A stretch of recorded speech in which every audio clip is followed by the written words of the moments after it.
Ouais, t'as tout à fait raison. Tout à fait. Je te le garantis. Oui.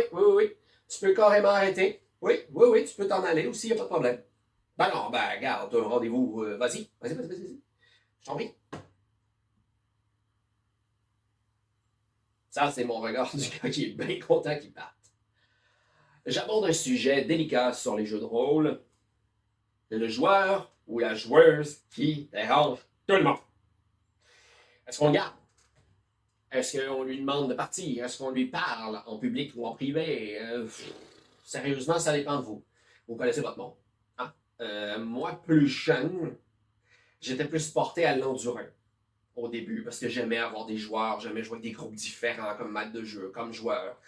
Mais je dois vous avouer qu'en vieillissant, non. Non, maintenant, non. Non. C'est tellement rare qu'on peut se réunir en groupe sans passer par les réseaux sociaux. C'est un moment de plaisir entre amis, entre connaissances, bonne connaissance. Si un copain fait hey, j'ai un ami, il veut jouer, ben, il est bienvenu. Mais si c'est un jambon, excusez l'expression, parce que jambon, c'est bon, du jambon.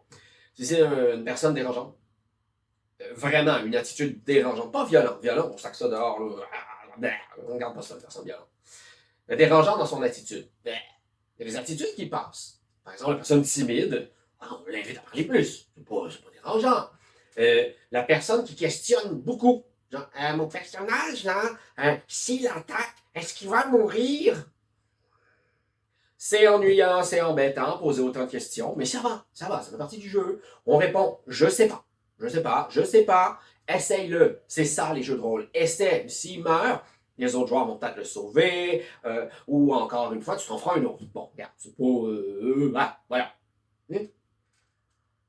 Donc, je reviens au joueur ou à la joueuse ultra désagréable, qui soit prend trop de place, soit veut imposer son rythme, ou on dirait un deuxième maître de jeu, si c'est pas choisi à l'avance, sérieusement, parlez-lui, de grâce, expliquez-lui, parlez, discutez, si le ton monte, arrêtez ça.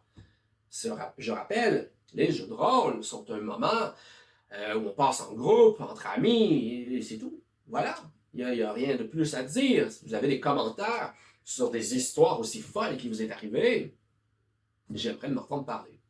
Donc encore une fois, je vous improvise une de mes chansons favorites, parce que je sais que vous détestez ma voix. Et je trouve ça drôle. Je fais pas des jeux de rôle en ayant avec nous un